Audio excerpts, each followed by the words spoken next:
नमस्कार दोस्तों, स्वागत है आपका हमारे इस नए कहानी के वीडियो में। तो कहानी को अंत तक जरूर देखें। एक समय की बात है, एक बहुत ही सुंदर एवं घने जंगल में बाघ, लंगूर, हाथी, हिरण, भेड़िया जैसे कई अनेकों पशु पक्षी रहते थे। उस जंगल में एक पेड़ पर दो लंगूर रहते थे। एक लंगूर जवान था और दूसरा बूढ़ा। उसी जंगल में एक भूखा बाघ शिकार की खोज कर रहा था। शिकार की खोज करते करते वह उस पेड़ के पास आया। उसने पेड़ के ऊपर दो लंगूरों को बैठा देखा।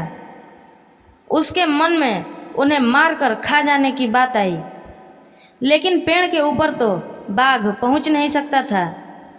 फिर भी चालाक बाघ ने लंगूरों को पकड़ने की युक्ति खोज निकाली।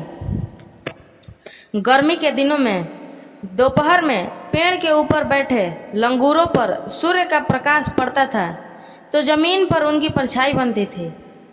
जब बाघ ने देखा कि बूढ़ा लंगूर परछाई को ही अपना असली शरीर मान रहा था, तो बाघ ने लंगूर की ओर देखकर जोरदार गर्जना की और उसकी परछाई पर जोर से पंजा मारा। बूढ़े लंगूर को लगा कि बाघ ने उसे पकड़ लिया। ऐसा समझकर बेवकूफ बूढ़ा लंगूर डर से कांपते हुए नीचे गिर गया। तब बाघ ने उसे पंजे से पकड़ लिया और खा गया। उसी समय जवान लंगूर पेड़ के ऊपर निर्भय होकर बैठा रहा। वह वहां बैठे बैठे बाघ की हरकतें देख रहा था। इसके बाद उस जवान लंगूर ने सोचा कि बाघ ने बूढ़े लंगूर को मूर्ख बनाया, अब मैं भी उसे मूर्ख बनाऊंगा। वह बाघ के पास जाकर पेड़ के ऊपर से ही कहा, अरे बाघ, तुम तो इस जंगल के एकमात्र बाघ हो, लेकिन इसी जंगल में तुम्हारे जैसा दूसरा बाघ आया है। वह कह रहा था कि यह इलाका उसका है, तुम्हारा नहीं। तब उस बाघ ने गुस्से में आकर कहा, मेरे ही इलाके में आकर मुझे धमकाने वाला यह दूसरा बाघ कौन है?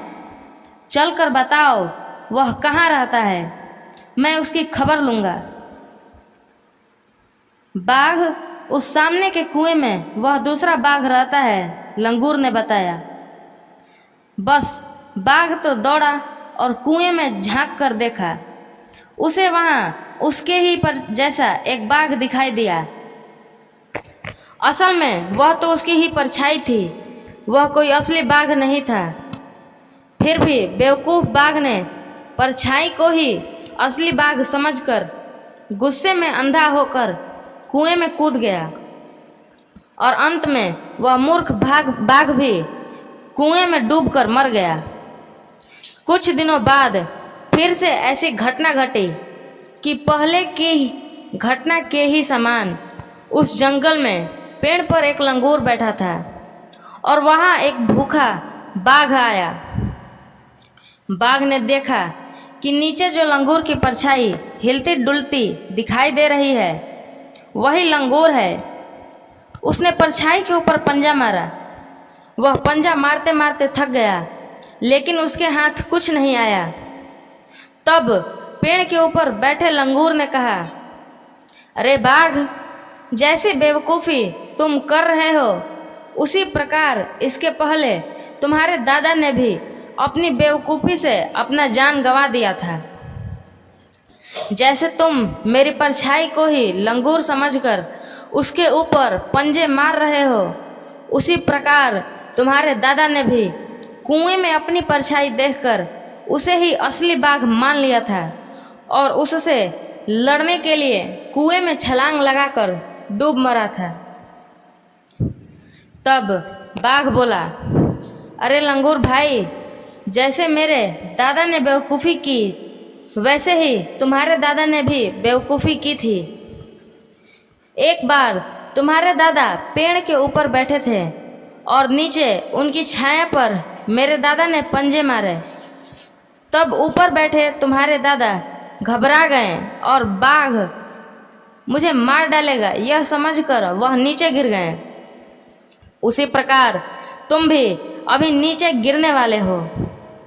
बाघ की बात सुनकर लंगूर ने हंसकर कहा, अरे बाघ, वह जमाना गया, परछाई को अपना शरीर मानने का जमाना बीत गया है। अब तुम कितने भी पंजे मारो, मैं नीचे गिरने वाला नहीं हूँ। तो दोस्तों, अगर आपको यह कहानी अच्छी लगी हो तो इस वीडियो को लाइक करें, शेयर करें और सब्सक्राइब करके बेल आइकन प्रेस करना ना भूलें, ताकि हमारे ऐसे और नई कहानी आप तक जल्दी पहुँचे। धन्यवाद।